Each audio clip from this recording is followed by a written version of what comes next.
What's going on, y'all? Y'all ready to eat? I am. Welcome to 757 History. The date is June 18, 2026, and it's a Thursday, the day of breakdancing practice. Maybe I'll film some, maybe I won't. I haven't filmed a breakdancing video lately. I got a bunch of stuff. There's not even really space here to show it all. Steamed broccolis. Smells very broccoli-y.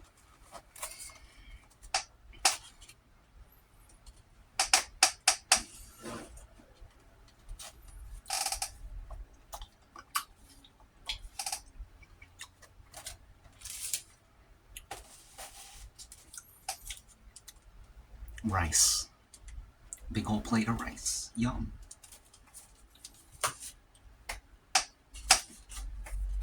Let's go ahead and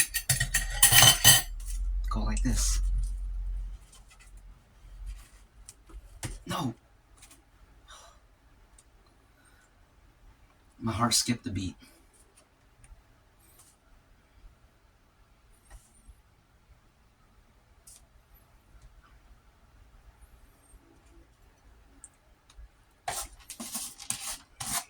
Put it all on there.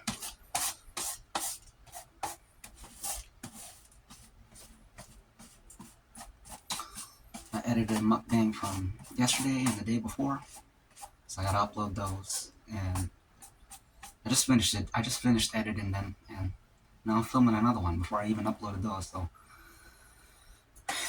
the log is getting backed up. A backlog, if you will. I think that's what they call it. A log jam. That's another one. We got a log jam. Right here.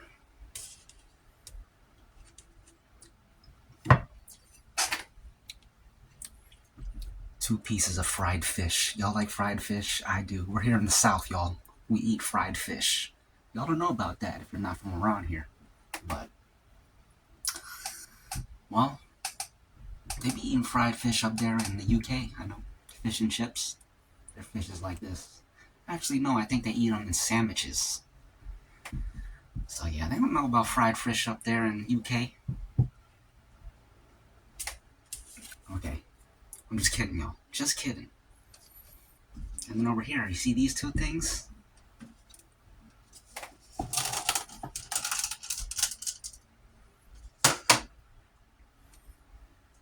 A little bit chicken soup there. And then here,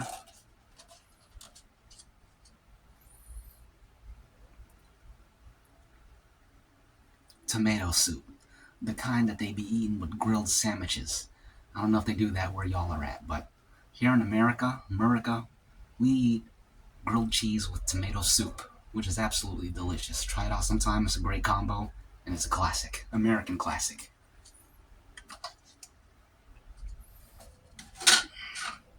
Gotta love American classics. There's some people, like, worldwide, there are people who really highly value classic American cars. I'm not really a car person, but I think that's interesting. They like classic American cars. Anyways, I got some water here.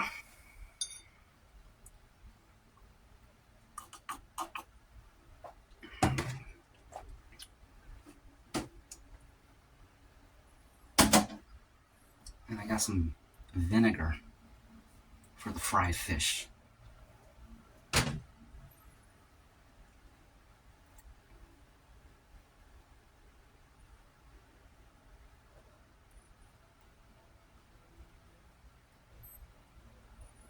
Just pour it on.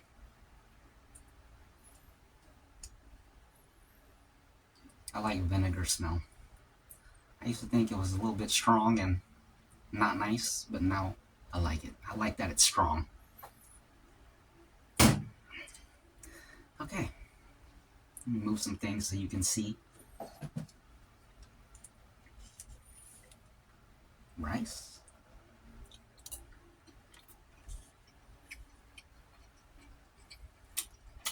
Fish. Mmm.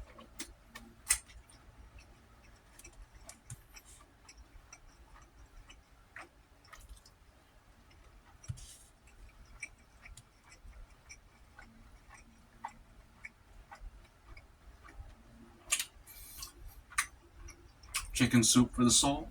Y'all remember that?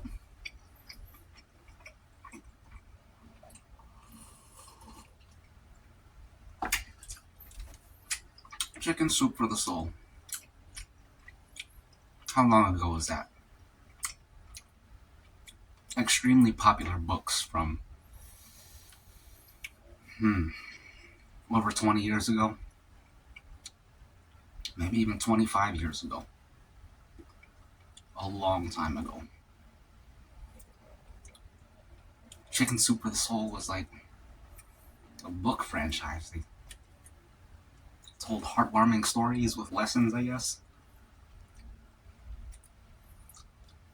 They came out with one, it was super popular, and then they came out with a whole bunch after that, trying to capitalize on the popularity.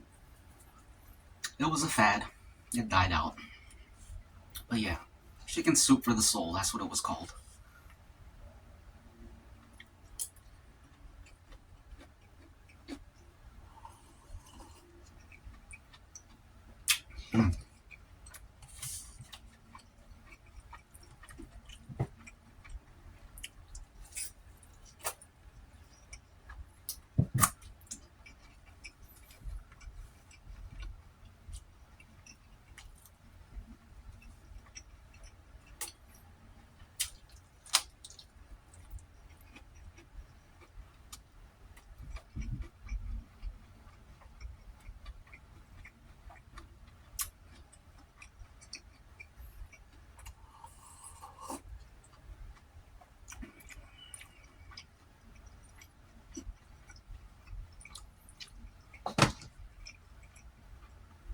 Everything's good. I looked up the headlines. Nothing good. They got that G7 going on right now. All the world leaders meeting. Don't nobody care about no world leaders. What are they doing? Talking about nothing.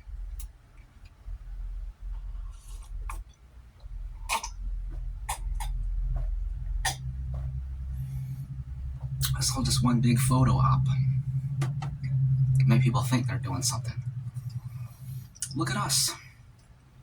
We're sitting at a round table discussing world issues and how to solve them. No, you're not. You're not doing any of that. I don't believe you.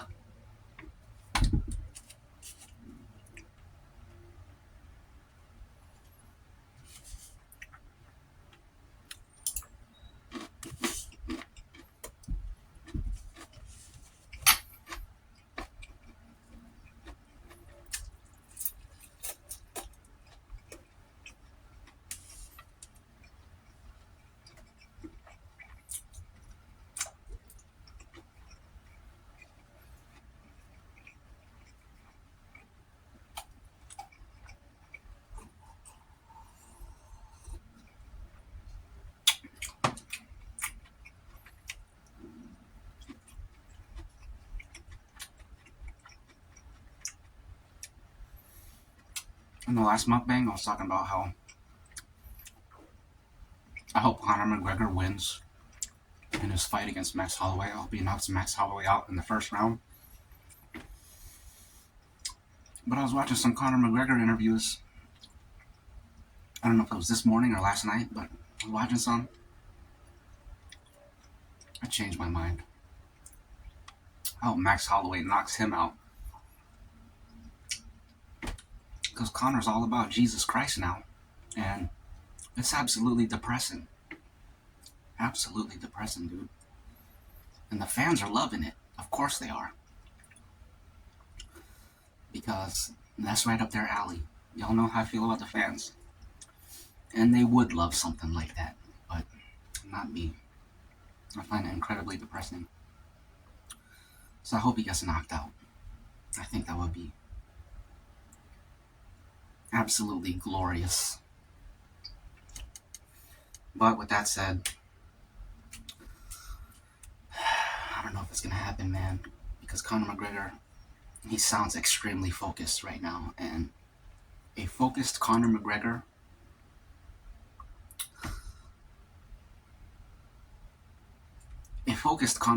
is pretty much unbeatable, dude. When he came into the game, bursted onto the scene, if you will, he was focused and he was hungry and he was dang invincible, just about. And he sounded like that guy again. Excuse me, but as the saying goes, talk is cheap. And as the saying goes, anything can happen. So, we'll see. But I hope Max knocks him the F out. Put him to sleep. Ruin the comeback. Yeah, just ruin everything. For everyone. And for Conor McGregor. And for the sport, you know. The big wigs at the top. They all want Conor McGregor to win because that dude brings in so much money to the sport. He brings eyes to the sport, and eyes is money. A lot of people started watching the sport because of Conor McGregor. One of my buddies from breakdancing, he started watching because of Conor McGregor. He has that crossover pull with the mainstream. Me too. I started watching because of Conor McGregor. Basically, I mean, I was aware of the sport, but I didn't really follow it closely until Conor McGregor came into the game. Back when he fought Nate Diaz for the first time. That was when I really started watching.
And that's that.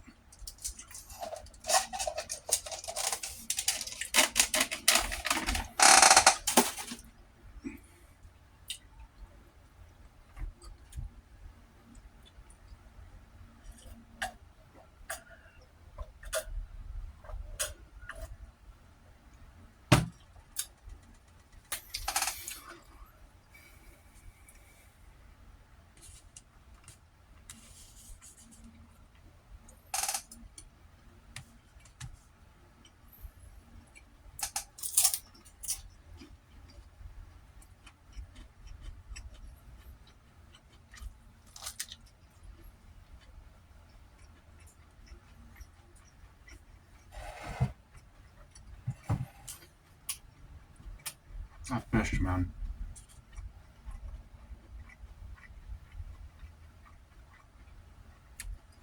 Crispy, crunchy, salty, tasty, fishy. I finished one. I only got one left.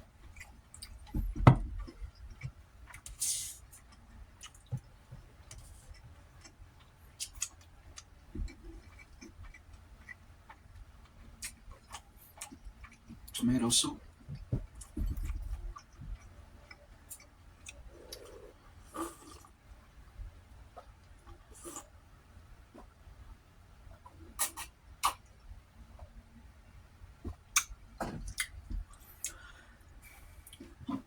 Excuse me. Excuse me.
This is good. I'm feeling it.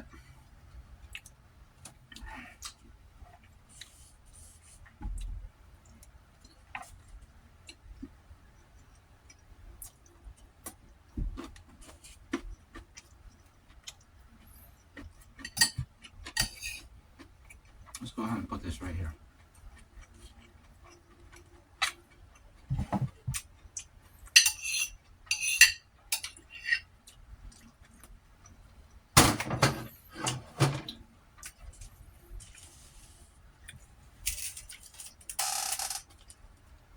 That's what we got.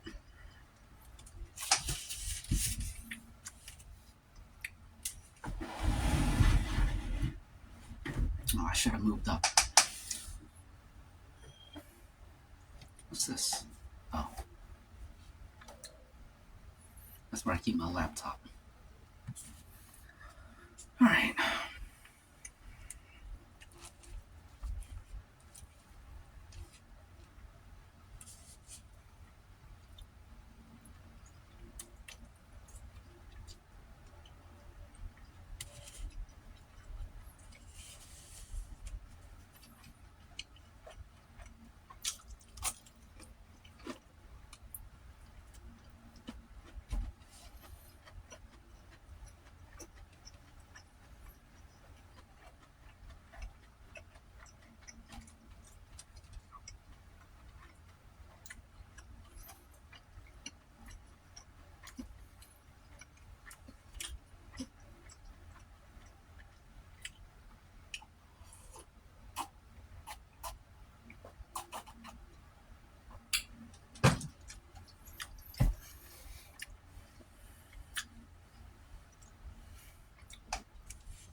I'm gonna have to shave later.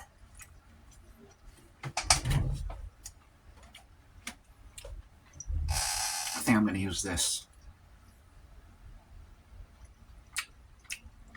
A gift from a friend. on YouTube. His name's Johnny5. He sent it to me in the mail. Thanks, Johnny.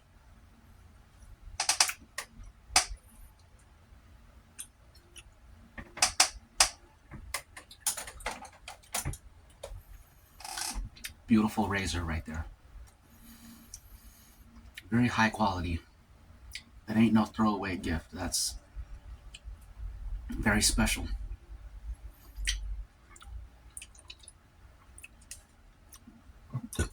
I've met some pretty cool people here on YouTube. Excuse me.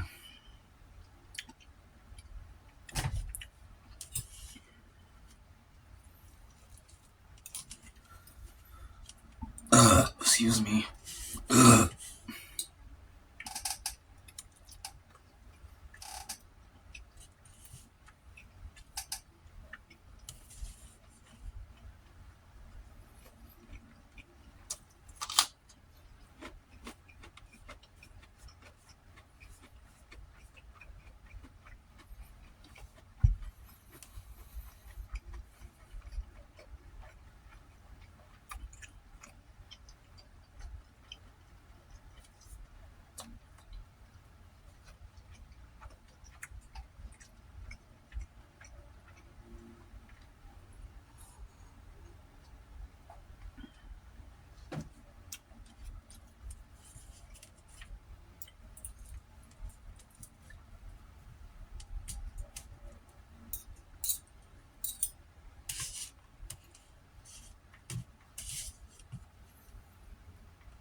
Absolutely delicious.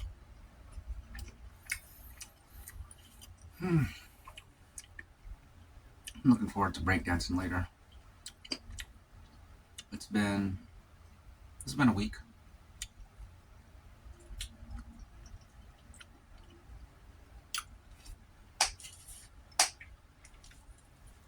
And breakdancing is pretty much the only exercise I get. Basically. I mean, I move around, but that don't count as exercise. Breakdancing is exercise, though. It's very important. Exercise. You gotta have some exercise in your life. Important for health and longevity and all that good stuff. Mobility. Strength.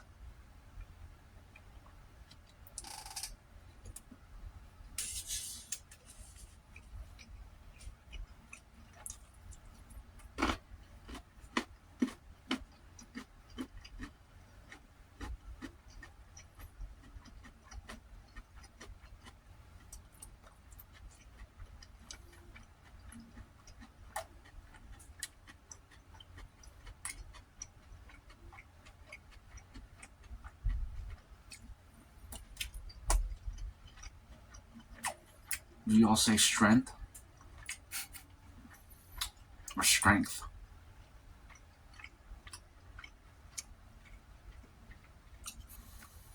I say both.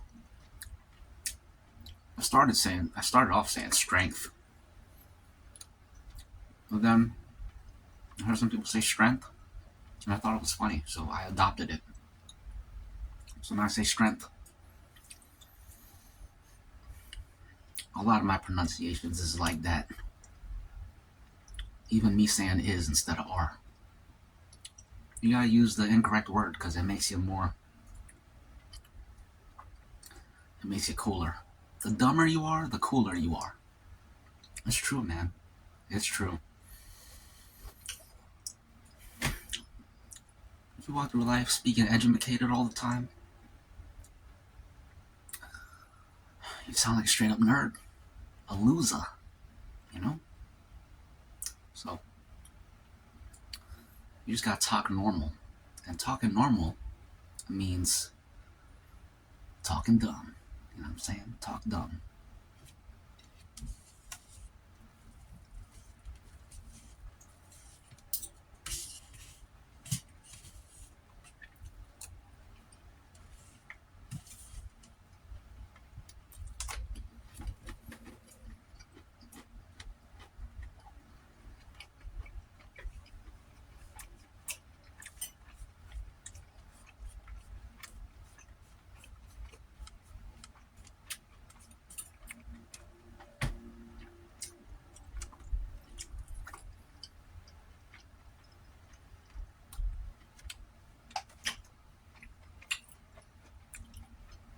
Cheers.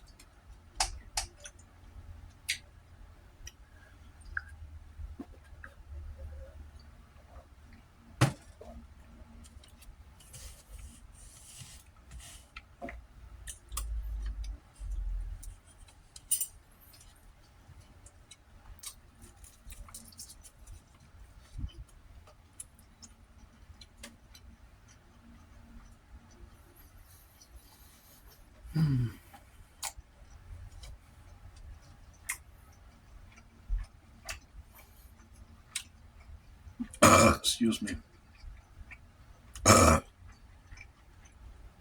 Excuse me.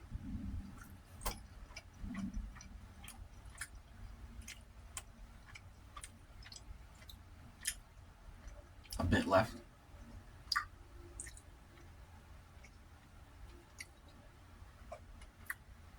Cheers to tomatoes. Tomatoes.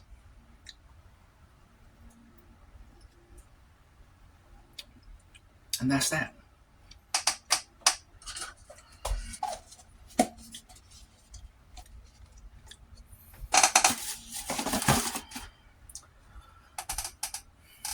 That's what we got left.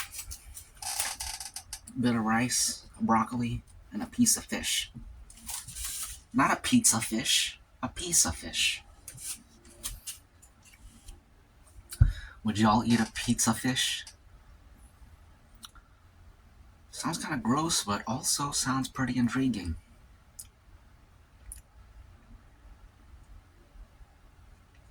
That's very intriguing, actually. You remember how it looked before, a piece of fried fish? Have it like that. But then smear basically just do what you do to a pizza, except instead of on top of a dough, you do it on top of a piece of fried fish. That sounds kind of good. Sounds very unique. Super unique. Especially if you cut the fish. You remember how it was like that? You cut it so that it's triangular. Make it actually look like a slice of pizza. Ugh. Excuse me, except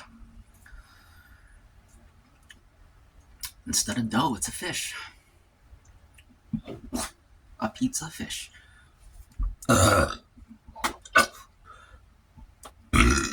Excuse me.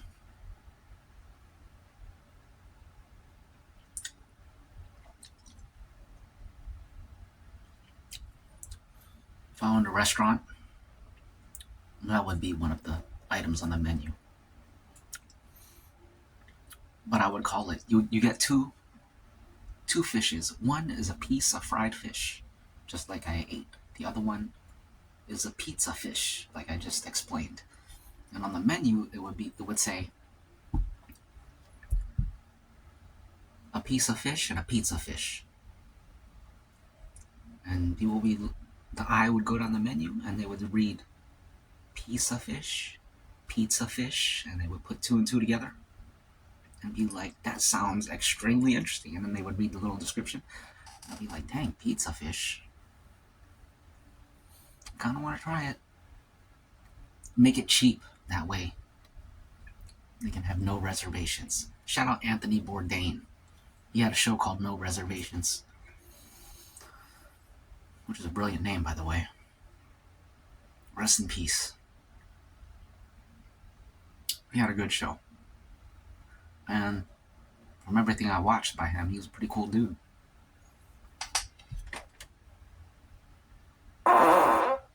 Excuse me. Speaking of no reservations, that was no reservations right there. It's a dual meaning. You know what I'm saying? That's why it was a brilliant name for a show. Because it's like reservations at a restaurant, no reservations in that sense, and then no reservations as in no inhibitions, which is what Anthony Bourdain embodied. He was a meat and potatoes, shoot from the hip kind of guy. I'm a shoot from the hip kind of guy. You know what I'm saying? You see me do that all the time, shooting from the hip.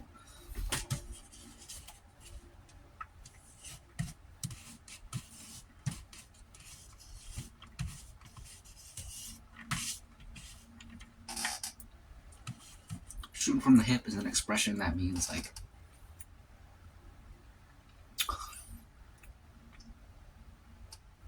you're straight to the point, no nonsense, no fluff. Straight to business. That's what shooting from the hip means. No sugarcoating. Just tell it like it is. That's shooting from the hip right there. But it also means like not overthinking. Straight to the point, basically.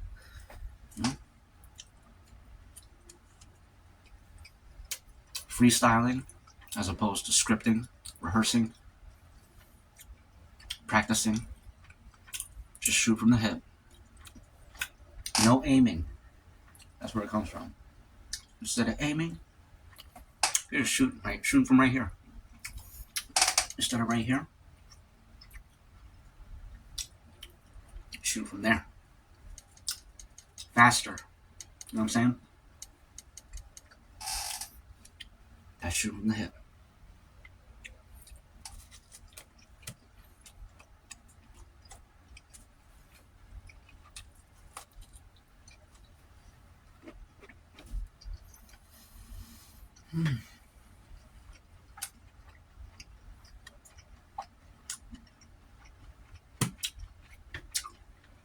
I taste that Old Bay. You all know about Old Bay? Another classic seasoning. And I'm pretty sure it's American. Or maybe it's not, I don't know. I could see it being British too.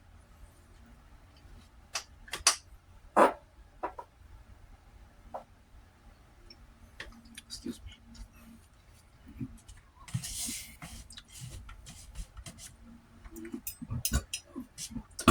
Excuse me. Excuse me.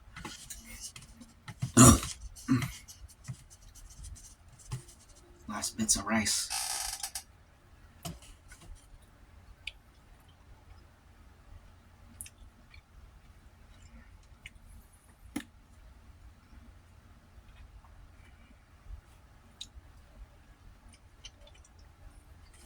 Wonderful.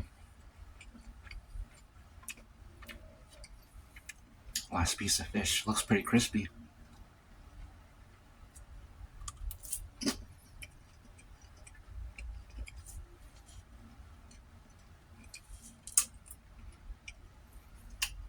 Last piece of broccoli.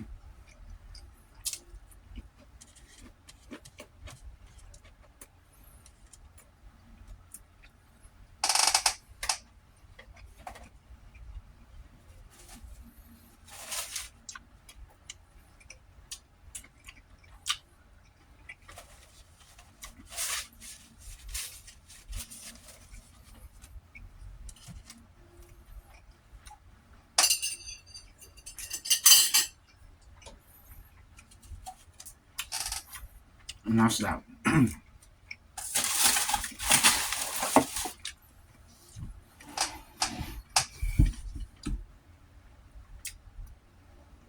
That was an incredible meal.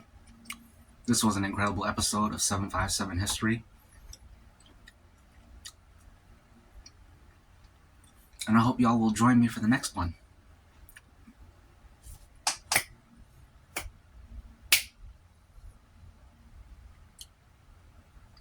Remember shooting from the hip?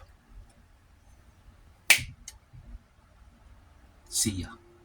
Reptile.